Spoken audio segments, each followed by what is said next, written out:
Okay, folks, buckle up, because this deep dive is a wild one. We're heading to Dubai.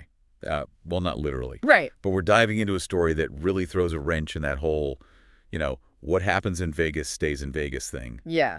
Except swap Vegas for Dubai and maybe add a hefty dose of international legal drama. Sounds a bit intense. Oh, it is. Yeah. It's about this 18-year-old Marcus Fakana who's basically stuck in a legal nightmare over there. I've heard about this case. What's the rundown? So Marcus is from London, went on vacation to Dubai with his family, typical, getaway. Right. While he was there, he met this girl also from London. Okay. She was 17 at the time. They hit it off, vacation romance. Happens all the time. Exactly. Yeah. Started a relationship. Things got physical, all completely legal back in the UK. Oh, I see where this is going. Right. But here's the kicker. The girl's turned 18 since then, and now Marcus is facing a potential 20-year prison sentence in Dubai. Whoa, 20 years. That's insane. I know, right? Yeah. It's a massive difference in legal systems, and it's a real eye-opener about how what's considered normal in one place can land you in serious trouble in another. Yeah, that's a huge culture shock for sure. Totally. So in this deep dive, we're going to break down the differences between UK and Dubai law, try to understand what makes the UAE's legal system tick, and we'll look at how this organization called Detained in Dubai is stepping in to help Marcus navigate this mess. Okay, so let's get into it then. What are the major differences here between the UK and the UAE? Well, it all boils down to this. The UAE's legal system is rooted in Islamic law, or Sharia. Right, and Sharia law is derived from the Quran and the Sunnah. And it's not just a set of laws, right? It's way more than that. It's like a complete code of conduct governing every aspect of life, from prayer to finances and, yes, even personal relationships. So it's incredibly comprehensive, much more so than what we're used to in the UK. Exactly, and that's where the clash comes in.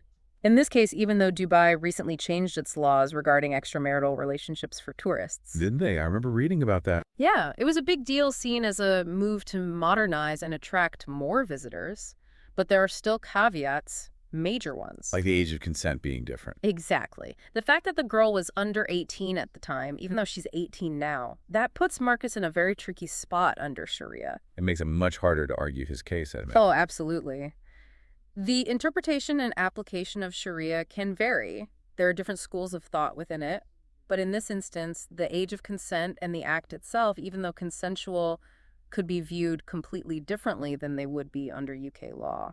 So even with this legal change, it seems like the nuances of Sharia are really complicating things for Marcus. Definitely. And reading about this case, it's clear that this whole ordeal isn't just emotionally draining for him and his family, but it's also turned into a financial nightmare. You're right. Legal proceedings in Dubai can be notoriously expensive and drawn out.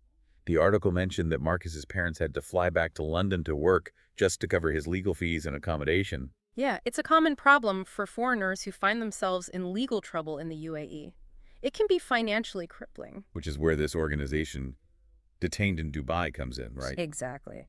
They specialize in supporting foreigners facing legal issues in the UAE. They provide legal advice, representation, advocacy, you name it. So they're basically a lifeline for people caught in these situations. That's a good way to put it. They've handled a lot of high-profile cases similar to Marcus's. And they're not afraid to speak out. Yeah. The article quotes Rhoda Sterling, the CEO of Detained in Dubai. What did she say? Well, she was pretty blunt about it. Mm. She said, and I quote, "The Islamic legal system can be unforgiving, especially when it comes to matters of morality." That's a powerful statement. It really highlights the seriousness of Marcus's situation. Yeah, it sends chills down my spine, to be honest. Yeah. It really makes you think about the potential consequences of your actions when you're in a different country with different laws. Absolutely. But I'm curious, what's their strategy? How can an organization like Detained in Dubai actually help in a case like this? Well, one of their main tactics is leveraging international attention. They bring these cases into the public eye, hoping to put pressure on the authorities and influence the legal process. So they're using media and public awareness as a tool to try and sway things in their client's favor. Exactly. It's a strategy that's worked for them before, but it also raises some ethical questions, Like about outside interference in a sovereign nation's legal system. Precisely. It's a complex issue with no easy answers. It's a double-edged sword, for sure. But regardless of the ethics, I can't help but feel for Marcus. He's 18 alone in a foreign country, facing the possibility of years in prison. Yeah, it's a tough situation all around. So what's the takeaway here? I mean, for our listeners, what should they be thinking about after hearing all of this? I think the biggest lesson is the importance of understanding the laws and cultural norms of the places we visit, especially when those laws are vastly different from our own. Do your research, basically. Exactly. Dubai might be trying to project a modern image, but it's still deeply rooted in Sharia, and actions that might seem harmless back home can have serious consequences there. And beyond that, this case really throws into sharp focus the tension between personal freedom and cultural relativity. It does. How do we reconcile our own values and behaviors with the laws and beliefs of other cultures? Right. And where does our personal freedom end when we step outside our own borders? It's a question we all need to grapple with, especially in today's interconnected world. It's not always easy, but it's crucial to educate ourselves about the places we visit and to be mindful of the potential consequences of our actions. It's a lot to consider, but it's definitely food for thought. I agree. Well, folks, there you have it. Another deep dive, another reminder that the world is a complex and often unpredictable place. Be informed, be respectful, and safe travels, everyone. Stay safe out there.